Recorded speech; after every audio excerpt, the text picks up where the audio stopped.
감사합니다. 우리 함께 이 시간 잠깐 기도하고 말씀 나누길 원합니다. 기도하겠습니다. 주님 감사합니다. 이 시간은 말씀 앞에 섰습니다. 저희들에게 한 명 한 명에게 가장 적중한 그 말씀을 우리에게 허락하신 줄 믿습니다. 이 말씀 받아먹고 한 주간 생활하기를 원하오니 말씀 가운데 놀라운 은혜를 우리에게 부어 주시옵소서. 예수 그리스도 이름으로 간절히 기도드립니다. 아멘. 자, 우리 저를 한번 따라 하시기 바랍니다. 우리 옆 사람에게 축복하는 마음으로 한번 인사할까요? 자, 옆 사람 보시고요. 저는 당신이 좋습니다. 자, 다른 사람 찾으시고요. 저는 당신이 정말 좋습니다. 자, 우리 마지막입니다. 저는 당신이 진짜로 좋습니다. 아멘. 감사합니다. 좋은 분들, 하나님의 복이 늘 넘치시는 우리 모든 성도님들 되시길 바랍니다. 옆에 있는 분들 보시면서 늘 복을 누리십시오. 그 웃음을, 요즘 세상이 웃기가 너무 힘든 것 같아요. 그래서 우리 성도님들 얼굴 보면서 좋습니다. 옆 사람 보면 얼마나 웃기게 생겼어요. 정말 웃기게 생겼지 않습니까? 그 웃음을 마음껏 누리실 수 있는 저와 여러분들 되기를 간절히 소망합니다. 옆에 있는 분들 정말 좋은 분들이십니다. 정말 좋은 분들이세요. 자, 오늘 말씀을 함께 나누기를 원합니다. 오늘 말씀 제목은요, 다 버린 이유라는 제목으로 함께 말씀을 좀 나누려고 합니다. 다 버린 이유.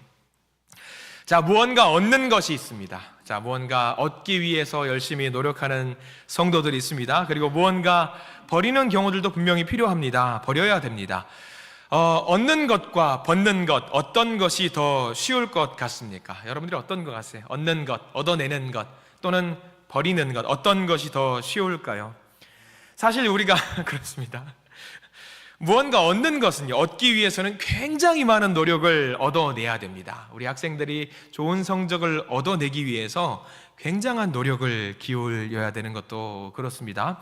많은 노력을 해야 되고요, 몸부림도 쳐야 됩니다. 정말 이루기 어려운 것들이 있습니다. 살면서 우리가 뭐든지 바라고 소망하는 대로 다 얻어낼 수만 있다라고 한다면 얼마나 좋을까요? 어떤 신혼부부가 자녀에 대한 기도를 열심히 했습니다. 우리 교회도 지금 신혼부부가 있고요, 자녀를 얻은 가정도 있습니다. 어떤 신혼부부가 자녀에 대한 기도를 열심히 했습니다. 남자가 이렇게 기도를 합니다. 하나님, 큰 아이는 얻게 되는 주실 큰 아이는 딸이었으면 좋겠습니다 라고 기도를 열심히 했습니다. 그렇게 기도를 하고 아내를 통해서 임신을 했다라는 반가운 소식을 들었습니다. 야, 하나님께서 나의 기도를 드디어 들어주시는구나, 감사합니다. 분명히 딸일 거야. 기도를 열심히 했습니다. 시간이 좀 지나가지고 의사 선생님을 만나러 갔습니다. 기대하는 마음을 가지고 갔습니다. 그래서 선생님, 어떤가요? 우리 아이 건강하죠? 건강한 아이죠? 그렇습니다. 아주 건강한 아이입니다. 선생님, 바라는 바가 하나가 있습니다. 이 아이가 아들일까요? 딸일까요?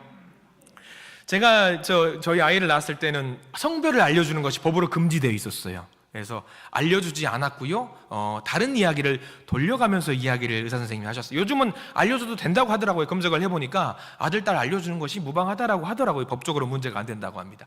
근데 제 때만 해도 그게 불법이었기 때문에 말을 대놓고 하지 못해요. 아들입니까 딸입니까 말을 못합니다. 정말 간절히 바라는 바가 있습니다. 그 사람이 그렇게 말을 해요. 의사 선생님이 말을 합니다. 아이는 건강합니다. 잘 크고 있습니다. 그런데 여기 뭐가 보입니다. 뭐가 보인다고 말은 안 합니다. 뭐가 보입니다. 남편은 눈치가 없어가지고 이게 뭔지 감을 못 잡고 있습니다. 무슨 말씀이세요? 뭐가 보인다라는 이야기입니까? 옆에서 아이 엄마는 내심 듣고 알고 킥킥킥 거리면서 이제 탁탁탁 툭툭 치는 거예요. 아들이라는 이야기지요. 아들이라는 이야기입니다. 그래도 감사한 일이지요. 그 사람은 건강한 마음, 감사한 마음으로 하나님께 감사하면서 그 아이를 받고 하나님께 감사와 찬양과 영광을 올렸다라고 합니다. 여기서 끝나면 이야기가 재미없습니다. 크신 복을 주셔가지고 둘째를 갖게 되었다고 합니다. 하나님, 이번만큼은 건강한 아이를 갖게 됐고요, 의사 선생님을 만났습니다. 의사 선생님께서 물어보십니다. 아들을 원하십니까? 딸을 원하십니까? 내심 성별 구분하지 않습니다. 하나님께서 건강한 아이를 주셨으면 참 좋겠다 생각을 합니다. 인간적인 바람이 있다면 그것이 안 달려 있었으면 좋겠습니다. 의사 선생님께서 말씀을 웃으면서 하십니다. 힘을 내십시오. 힘을 내셔야 합니다. 뭐라는 이야기입니까? 이 이야기가 아들을 주셨습니다 라고 이야기를 하는 거예요. 누구 이야기 같아요? 제 이야기입니다. 뭔가 이게 내가 마음대로 아무리 열심히 기도해도 마음대로 얻어낼 수 있는 것들이 분명히 있습니다. 그 모든 것들이 근데 하나님의 복인 줄 믿으시기 바랍니다. 우리에게 가장 적중한 것을 주시는 분이 하나님이세요. 그럼에도 불구하고 우리 성도님들은요, 지금까지 살아온 삶의 모든 과정을 돌아보십시오. 아마 하나님이 주시는 큰 복을 누리면서 많은 것을 얻어내셨을 겁니다. 그 결과물로 지금의 삶을 누리고 계시는 분들이십니다. 하나님께 감사하셔야 됩니다. 내가 얻을 수 있는 모든 것에 감사하시기를 바랍니다.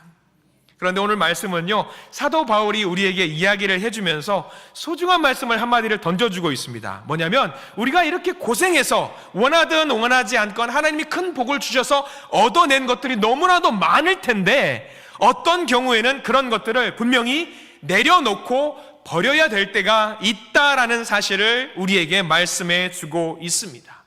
분명히 많은 복된 것을 얻었지만 포기해야 되는 것이 있다라고 우리에게 말씀을 해 주고 있습니다. 고생해서 얻었습니다. 많은 복을 누렸습니다. 너무 소중한 복을 누렸고요. 이 결과물들을 보고 나니까 너무 감사하고 잃기 싫은 것들이 너무나도 많이 있어요. 열과 성을 다해서 내 것으로 만든 그 결과물 내려놓는 것 어려운 일입니다. 정말 어려운 일입니다. 우리에게 정말 필요한 일, 이것을 얻었지만 내려놓는 것이 분명히 필요한 것이라고 성경은 우리에게 말을 하고 있습니다. 우리의 삶을 한번 돌아볼까요? 특히 젊은 분들은 이런 경험들을 한 번씩 하고는 합니다. 어렵사리 얻은 그것을 과감하게 포기할 때가 있어요. 언제냐면 지금까지 굳건하게 얻어왔던 것들을 내가 과감하게 뒤도 안 보고 내려놓을 때, 젊은 청년이 고생해서 좋은 중견기업에 입사를 했어요. 반가운 일이지요. 복 받는 일입니다. 정말 열심히 고생해서 원하던 그 직장을 얻어냈습니다. 1년 정도 열심히 그 회사에서 몸과 마음을 다해서 그 회사에 헌신을 하고 열심히 잘했고 인정받는 사람이 되었습니다. 그런데 1년 정도 지나던 그 시점에 갑자기 그 청년이 부모님께 말을 하는 겁니다. 아버지, 어머니, 저 그 회사 그만 다니렵니다. 그 회사는 더 이상 저하고 인연이 아닌 것 같습니다. 부모님께는 청천벽력 같은 소식입니다. 아니 무슨 소리야? 어렵게 얻은 그 회사고 어렵게 얻은 그 자리인데 왜 그만 다닌다라는 거야? 열심히 다녀야지. 아들이 빙긋하고 웃습니다. 저 그만 다닐 겁니다. 왜? 도대체 왜? 왜 그럴까요? 그 아들이 웃으면서 그 회사를 그만 다닐 수 있는 이유가 뭘까요? 뭐 같아요? 아버지, 제가 더 원하던 회사가 있는데 그곳에서 스카우트 제의가 들어왔어요. 2배의 연봉을 주겠다고 합니다. 아버지, 기존에 다니던 회사를 그냥 다닐까요? 당장 그만둬! 그런 일들이 젊은 청년들에게도 비일비재하게 있는 경우가 많습니다. 저는 우리 교회 젊은 분들이 그런 경험들을 많이 하시길 바랍니다. 더 좋은 곳에서 더 좋은 대우를 받으시기 바랍니다. 어렵게 얻은 기회를 내려놓을 수 있는 기회는 바로 그런 경우입니다. 내가 지금 갖고 있는 것보다 더 귀한 것을 얻어낼 수 있을 때에 지난 것들은 과감하게 다 버릴 수가 있다라는 사실입니다. 더 좋은 것을 얻을 수만 있다라고 한다면 지금까지 내가 전부라고 여겼던 그 모든 것, 가장 중요하다고 생각했던 것들을 미련 없이 포기할 수 있는 것입니다. 더 좋은 것이 있음에도 불구하고 과거의 것에 매달리는 사람은 세상적인 기준으로 봐도 정말 어리석은 사람이라고 우리는 말을 할 것입니다. 사도 바울이 그랬습니다.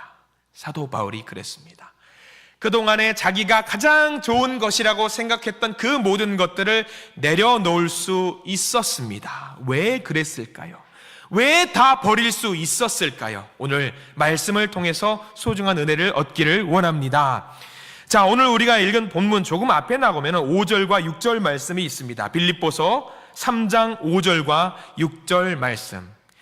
사도 바울이 내가 얻은 것들에 대해서 쭉 나열을 하고 있습니다. 나는 이런 것들을 얻었노라라고 이야기하는 것들이 나와 있어요. 자, 5절과 6절 말씀 같이 한번 읽겠습니다. 시작.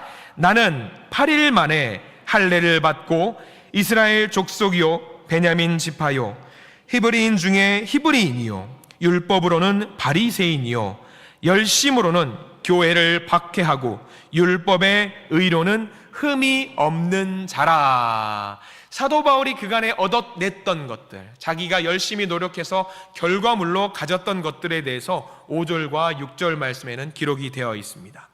순수한 이스라엘 정통 사람이고요, 귀족 가문이고요, 신앙의 행위를 보더라도 흠이 없는 완벽한 사람이었습니다. 누구보다 우월한 신분을 가지고 있는 사람이었습니다.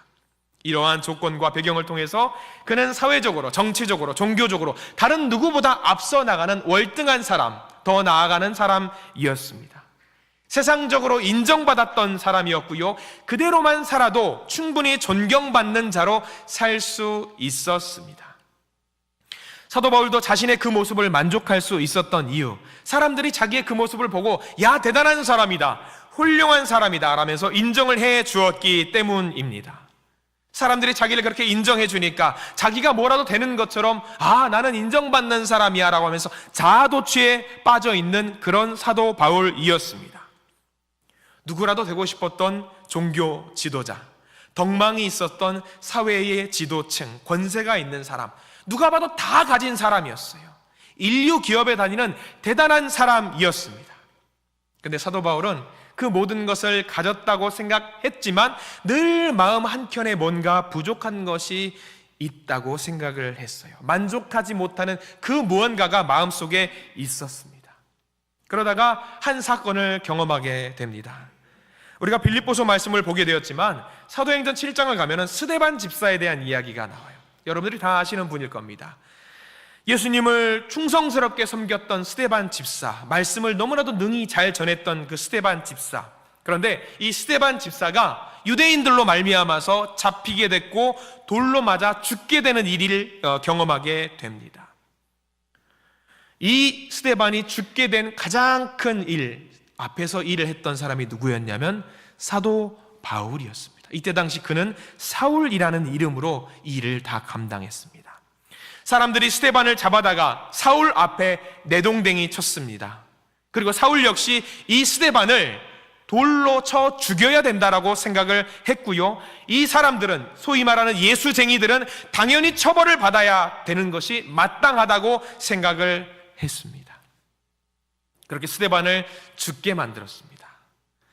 그리고 스데반이 돌에 맞아 죽어가는 이 모습을 사울이 먼 발치에서 보고 있습니다. 당연히 이 사람은 죽어야 됩니다. 죽어 마땅한 사람인데 사울이 스데반이 죽어가는 모습을 보니까 조금 이상한 겁니다. 왜? 스데반이 하늘을 보면서 팔을 벌리면서 너무 태연하게 미소를 띠면서 죽어가고 있는 겁니다. 스데반의 죽음을 보면서 사울은 생각을 했습니다. 저 사람이 지금 미쳤나? 왜 저렇게 고통 가운데 있는데, 고통 속에 죽어가고 있는데 왜 저렇게 미소를 띠고 있나? 사울은 이상하게 생각했습니다. 깨림칙했습니다. 불편합니다. 뭔가 이상한데. 그러다가 사울은 또 다른 예수쟁이들을 잡으려고 다메섹이라는 도시로 갑니다. 거기서 그는 큰 전환기를 맞이하게 됩니다. 이 다메섹이란 동네로 가는데 여기서 예수쟁이들을 잡으면 자기의 이력서에 또 다른 한 줄을 그을 수 있는 좋은 기회라고 생각을 했습니다. 자기는 여전히 이 일을 잘하고 있다고, 사람들로 인해서 인정받고 있다고, 자기는 하나님께 인정받고 있는 소중한 일을 하고 있다라고 생각을 했습니다. 자기의 노력으로, 자기의 열심으로 하나님 앞에 다가갈 수 있다라고 사울은 생각을 했습니다. 그 상황 속에서 다메섹으로 가는 그 길 가운데에 사울은 예수님을 드디어 만나게 됩니다. 빛으로 오신 예수님, 사울을 만납니다. 그리고 예수님을 만남으로 말미암아서 자기가 뭔가 잘못했구나, 뭔가 문제가 있다라는 것을 알게 됩니다. 스스로 의로운 자가 되고자 했던 그 모습, 자신의 모습이 얼마나 어리석고 가증스러운 모습이었는지 알게 됩니다. 그 모든 것을 깨닫고 나서 자기가 그동안에 쌓아왔던 그 모든 것들, 자신의 이력들, 자신의 경력들, 자신의 권세들, 자신의 영광들, 모든 것들이 다 쓸모없고 쓰레기 같다라고 생각을 하게 됩니다. 그리고 그 모든 것을 버리게 되지요. 버려야지만이 공간을 만들고 채울 수 있고, 이 버린 공간으로 말미암아 그 공간에 무엇으로 채울 수 있냐? 예수님으로 그 공간을 채울 수 있다라고 생각을 했습니다. 그 일로 말미암아 사울은 바울로 바뀌게 됩니다. 바울은 그때부터 자기가 가지고 있던 모든 것을 버려야 하는 이유에 대해서 세상에 선포하기 시작합니다. 우리 본문 7절과 8절 말씀을 함께 읽어보겠습니다. 빌립보서 3장 7절과 8절 시작. 그러나 무엇이든지 내게 유익하던 것을 내가 그리스도를 위하여 다 해로 여길 뿐더러 또한 모든 것을 해로 여김은 내 주 그리스도 예수를 아는 지식이 가장 고상하기 때문이라. 내가 그를 위하여 모든 것을 잃어버리고 배설물로 여김은 그리스도를 얻고. 자, 우리 7절 말씀에 무엇이든지라는 그 문장의 글자에 표시를 좀 해두시기 바랍니다. 무엇이든지 예수 그리스도를 믿기 이전에 자신에게 유익이라고 생각했던 모든 것을 말합니다. 세상에 명예가 있습니다. 세상에 부귀가 있습니다. 권세가 있습니다. 능력이 있습니다. 인정받는 것이 있습니다. 이러한 모든 것을 다 이제는 버리기로 마음을 먹습니다. 이 모든 것들이 바울에게는 해로운 것이 되었습니다.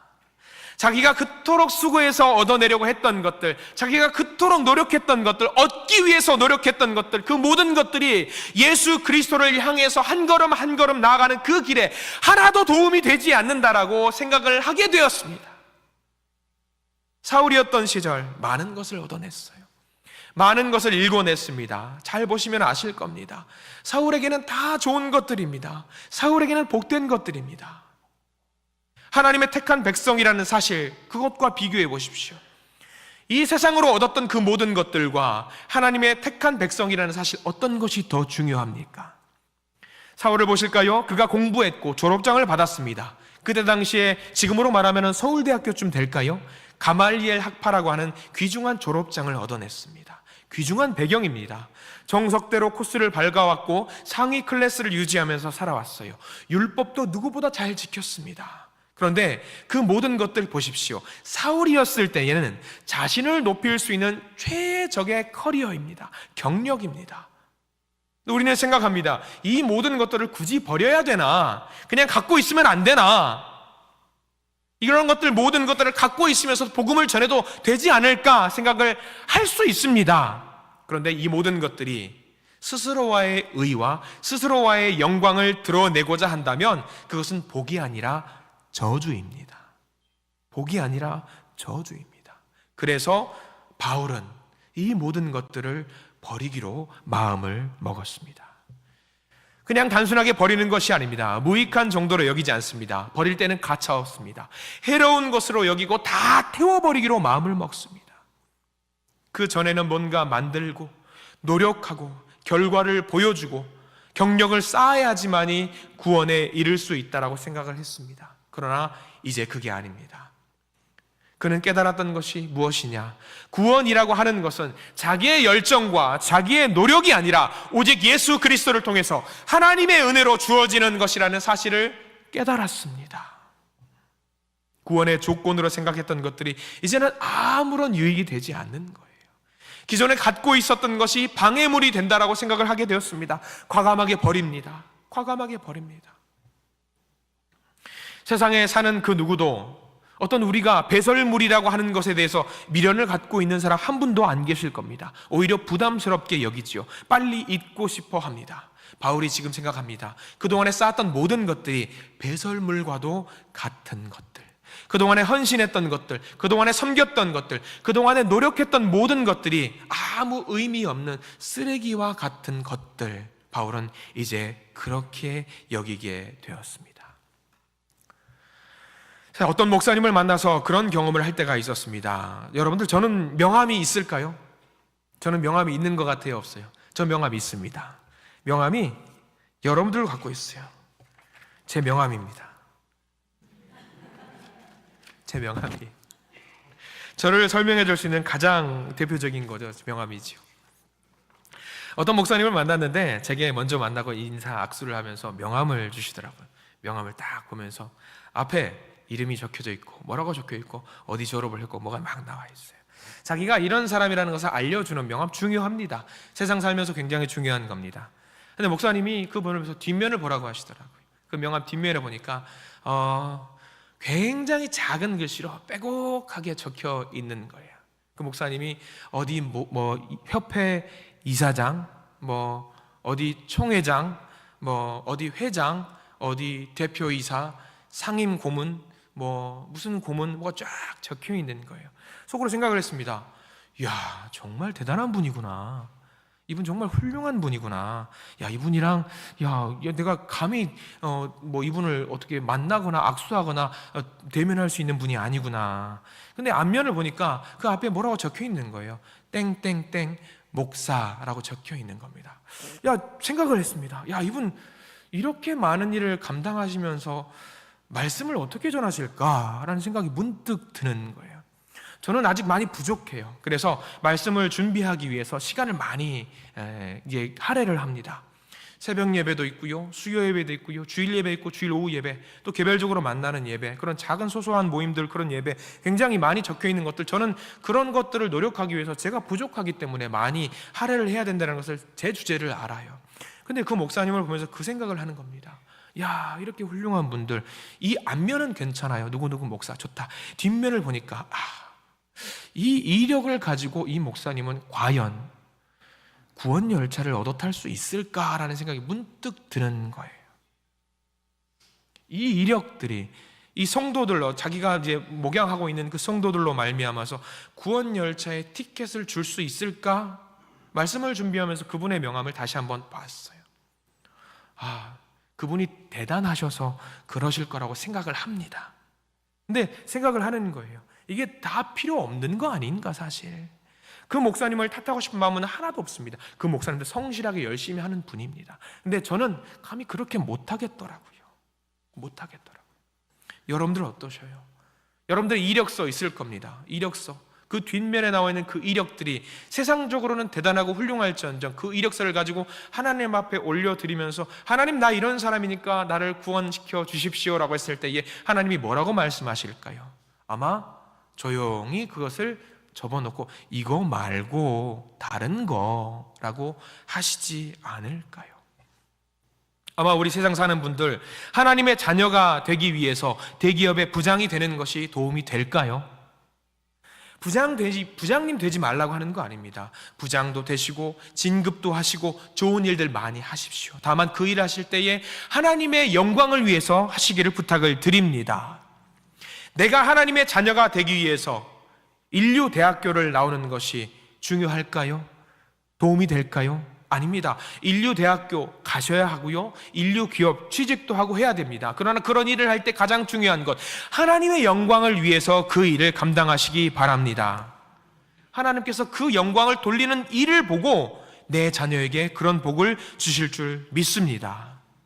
그런 것들을 얻기 위해서 노력하다가 내가 예수 그리스도와의 내 관계가 무너진다라고 한다면은요, 세상적으로 잡고 있는 그 인정받는 그 일들 여전히 잡고 계실 겁니까? 내려놔야 하지 않을까요? 우리가 갖고 있는 어줍지 않은 지식들이, 적은 재물들이, 얕은 경험들이 예수 그리스도 앞에 나아가는데 엄청난 장애물이 되고 있다라면 여러분들 어떻게 하실 겁니까? 그것들을 내려놔야 하지 않을까요? 아무리 아까워도 포기할 것은 포기하시기 바랍니다. 예수 그리스도가 먼저입니다. 예수 그리스도 앞에 나아갈 수 있는 그 길이 있다면, 그 길에 장애물이 될 수 있는 것들이 있다라고 한다면 모두 다 버리시기를 부탁을 드립니다. 예수 그리스도로 만족하시는 저와 여러분들 되시기를 부탁을 드립니다. 사도 바울은 또 한 걸음 더 나아갑니다. 우리 8절 말씀을 같이 한번 읽어볼까요? 8절 말씀 다시 읽어봅니다. 시작. 또한 모든 것을 해로 여김은 내 주 그리스도 예수를 아는 지식이 가장 고상하기 때문이라. 내가 그를 위하여 모든 것을 잃어버리고 배설물로 여김은 그리스도를 얻고. 자, 우리 거기 밑줄을 좀 그어뒀으면 좋겠습니다. 예수를 아는 지식이 가장 고상하기 때문이라. 예수를 아는 지식이 가장 고상하기 때문이라. 여러분들 지금 여기서 말씀을 함께 나누는 이 모든 것들, 이 모든 상황들, 세상적으로나 하나님을 아는 것으로나 비교했을 때에 가장 고상한 행위를 하는 것임을 믿으시기 바랍니다. 가장 격조 있는 것을 하고 있습니다. 여러분들 가장 고상하고 아름다운 행위를 하고 있는 것을 여러분 믿고 이 일을 하시기를 부탁을 드립니다. 사도 바울은 한때에 자기가 가졌던 배경과 정보와 지식과 정보들이 가장 고상하다라고 생각을 했어요. 가장 격조 있는 것이라고 생각을 했습니다. 율법, 가장 고상한 것이라고 생각을 했습니다. 하나님과 나와의 관계를 정립해주는 가장 아름다운 격식이라고 생각을 했습니다. 충실하게 율법을 지키는 것이 가장 고상하다고 생각을 했어요. 그리고 더 나아가서 예수 그리스도, 예수쟁이들을 진멸하는 일이 가장 좋은 일이라고 생각을 했습니다. 그런데 보십시오. 고작입니다. 우리는 보면은 그래요. 그런 예수 믿는 사람들을 진멸하는 것이, 고작 그것이 가장 고상한 일이라고 우리는 그렇게 바울에게 반문하게 됩니다. 이런 열심으로 자기 스스로 높이는 그 일들을 열심히 하는 과정 중에 바울이 예수님을 만났습니다. 바울이 물어봅니다. 누구십니까? 누구십니까? 물어봅니다. 예수님이 바울에게 말을 합니다. 나는 네가 박해하는 예수다. 근데 너 그동안 잘못 알고 있었어. 네가 알고 있는 모든 것들이 오답이야. 틀린 답을 정답처럼 생각하고 살았어. 잘못 살았어. 그렇게 말씀하시는 겁니다. 이 말을 듣고 나서 자기가 알고 있었던 모든 것들을 하나씩 다시 한번 정리하기 시작했습니다. 다시 정리해 보니까 정말 그런 거예요. 내가 알고 있었던 모든 것들이 잘못된 정보였던 것입니다. 그리고 깨달았습니다. 예수 그리스도가 하나님의 아들이시고 진짜 우리 삶의 주인이시구나라는 사실을 알게 되었습니다. 그것이 바울이 발견한 가장 고상한 지식이었던 것입니다. 한순간에 알게 되었어요. 한순간에 알게 됐습니다. 사랑하는 우리 한신가족 여러분, 우리가 살아가면서 많은 정보와 지식을 얻습니다. 그러나 어떤 지식도 어떤 정보도 예수 그리스도를 아는 지식과 비교할 수 없습니다. 세상의 지식은요, 우리의 영혼을 살릴 수 없습니다. 그러나 예수 그리스도에 관한 지식은 우리에게 영원한 생명을 줄 수 있습니다. 그렇기 때문에 예수 그리스도를 아는 지식이 가장 위대하고 가장 고귀한 정보이고 지식이라는 사실을 믿으시기를 부탁을 드립니다. 그렇기 때문에 예수 그리스도에 우리 전부를 걸어야 합니다. 이 지식을, 예수 그리스도를 얻기 위해서, 알기 위해서 몸부림치시기를 부탁을 드립니다. 우리가 아무리 많은 지식을 가졌다 할지라도, 아무리 대단한 사람이라고 할지라도 예수 그리스도에 관한 지식을 가지지 못했다라고 한다면 그 모든 지식과 정보는 아무런 쓸모가 없고 의미도 없습니다. 세상에 우리가 공부를 열심히 해서 박사학위를 받았습니다. 대단한 박사님입니다. 그 박사학위를 받은 것이 우리에게 구원으로 갈 수 있는 지름길을 제공한답니까? 아닙니다. 아닙니다. 세상에 권세를 얻었습니다. 대단한 사람이 됐습니다. 국회의원이 됐고 국무총리가 대통령이 되었습니다. 그렇다고 해서 우리가 하나님 나라에 갈 수 있는 구원 열차에 얻어 탈 수 있답니까? 없습니다. 없습니다. 오로지 예수 그리스도를 통해 그 일이 가능합니다. 예수 그리스도를 먼저 알아가시기를 바랍니다. 그 지식과 정보를 통해서 우리에게 구원이 허락될 줄 믿습니다. 마지막 하나입니다. 우리 9절 말씀을 볼까요? 사도 바울은 우리에게 의롭다라는 사실을 알려줍니다. 9절 말씀 같이 읽겠습니다. 시작. 그 안에서 발견되려 함이니 내가 가진 의는 율법에서 난 것이 아니요 오직 그리스도를 믿음으로 말미암은 것이니 곧 믿음으로 하나님께로부터 난 의라. 아멘. 사도 바울이 그동안 얻었던 모든 것을 버릴 수 있었던 또 다른 이유, 하나님 앞에서 의롭다, 의롭다, 너는 참 의로운 사람이다 라고 인정을 받았기 때문입니다. 모든 인간은 죄인입니다. 저와 여러분들도 죄인입니다. 그러나 그 죄인이 구원을 얻으려면, 영원한 생명을 누리기 위해서는 가장 필요한 것이 있습니다. 하나님으로부터 말미암아 의롭다라고 인정을 받아야 합니다. 사도 바울은 예수님을 만나기 이전에 사도 바울은 율법을 지키고 율법을 준수하는 것을 통해서 의롭다라고 인정받을 수 있다라고 생각을 했습니다. 인간의 노력으로 가능하다고 생각을 했습니다.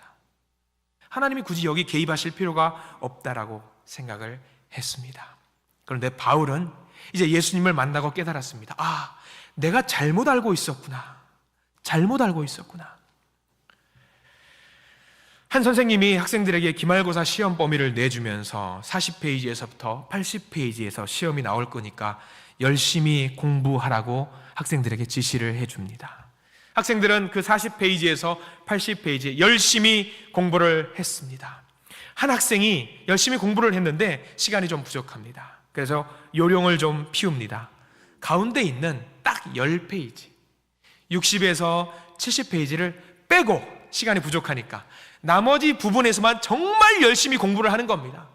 머리가 터질 정도로 열심히 공부해서 완벽하게 60에서 70을 제외하고 가운데 빼고 양가만 열심히 공부를 했습니다. 시험날이 되었습니다. 마음 내심 불안하지만 나름 완벽하게 준비했다고 시험지를 펼쳐 보았습니다. 앞불싸 딱 거기 60에서 70페이지만 시험 문제만 나온 겁니다. 이 학생 열심히 공부했습니다. 최선을 다해서 했습니다. 그러나 결과를 받아봤습니다. 결과 어떻게 나왔을까요? 나름 찍은 것은 맞았습니다. 그렇지만 낙제점입니다. 시험 결과가 꽝입니다. 선생님이 물어봅니다. 너 공부 열심히 했다며? 울먹이면서 말합니다. 열심히 했어요, 선생님. 열심히 했는데 60에서 70만 빼고 열심히 했어요. 이런 학생들 있습니다. 있어요. 바울이 그랬답니다. 그 전에 그렇답니다. 옆에 있는 거는 열심히 공부했는데 하나님이 그거 말고 가운데 거 이거를 공부하라고 했는데 그거 빼고 열심히 했답니다. 그리고 나중에서 예수님을 만나서야 아, 내가 시험 범위를 잘못 받았구나 라고 알게 되었던 것입니다. 근데 여러분 바울에게 정말 감사하셔야 될 이유가 있어요. 바울에게 감사해야 될 이유는 뭐냐면요, 바울을 통해서 우리가 알게 됐어요. 뭘 알게 됐냐면 구원을 받게 되려면 어디를 공부해야 되는지 알게 됐다라는 사실입니다. 얼마나 감사한지 몰라요. 한 문장으로 우리가 9절 말씀으로 정리를 해줬습니다. 사도 바울이 9절 이 말씀 한 절 붙들고 신앙생활 하라고 우리에게 이야기를 해주고 있는 거예요. 9절 말씀 우리 다시 한번 읽어볼까요? 9절입니다. 시작. 그 안에서 발견되려 함이니 내가 가진 의는 율법에서 난 것이 아니요 오직 그리스도를 믿음으로 말미암은 것이니 곧 믿음으로 하나님께로부터 난 의라.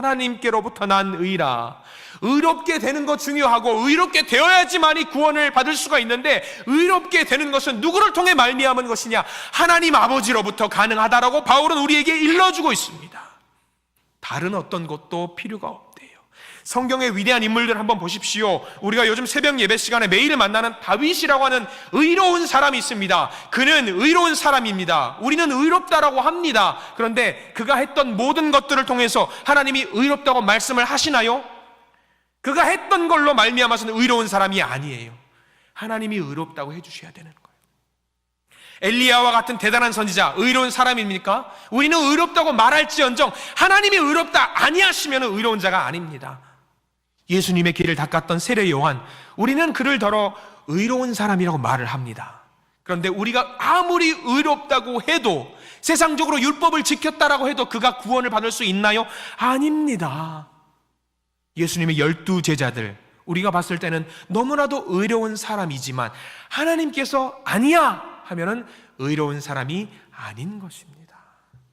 우리가 의로운 사람이 되기 위해 딱 하나 필요한 것이 있다고 사도 바울이 우리에게 말씀해 주고 있는 것, 무엇이지요? 믿음입니다. 믿음. 이 믿음을 통해서 우리는 의로운 자가 될 수 있다라고 말씀해 주고 있습니다. 근데 심지어 이 믿음도요, 하나님이 주셔야지 돼요. 하나님이. 우리가 마음대로 되는 것이 아닙니다. 자, 우리가 말씀을 정리해 봅니다. 우리가 그리스도인으로 살아가고자 하는데 버려야 될 것들이 너무나도 많이 있습니다. 이 모든 것들은 사실 그리스도 밖에 있을 때에는요, 세상적으로는 너무 유익한 것들이었습니다. 그런데 그것을 버리는 것 너무 쉽지 않지, 어렵습니다. 얼마나 힘든 일인지 모릅니다. 그 것들을 버리는 데 있어서 고통스러울 때도 있습니다. 그런데 사도 바울은 명확하게 알았습니다. 버린 이유, 그 모든 것을 버린 이유, 그것들이 우리로 하여금 그리스도에게 나아가는데 방해가 된다면 과감하게 버려야 합니다. 괜히 그것들을 붙들고 있음으로 인해 정작 우리가 제대로 붙잡아야 할 것을 잡지 못할 때가 있습니다. 명심하십시오. 버리십시오. 버려야 합니다. 버리십시오. 저를 한번 따라서 해보시기 바랍니다. 나는 하나님 앞에서 의로운 사람입니다. 나는 믿음으로 의로운 자가 되었습니다. 나는 믿음으로 구원을 허락받았습니다. 저와 여러분들 모두 의로운 사람입니다. 하나님 앞에 의로운 사람입니다. 믿음으로 의로운 사람입니다. 하나님이 허락하시는 구원을 마음껏 누리시기를 부탁을 드립니다. 그리고 모든 것들을 하나님으로부터 갈 수 있는 그 모든 길 가운데 있어서 방해가 되는 것들을 과감하게 버리시기를 간절히 소망합니다. 기도하겠습니다.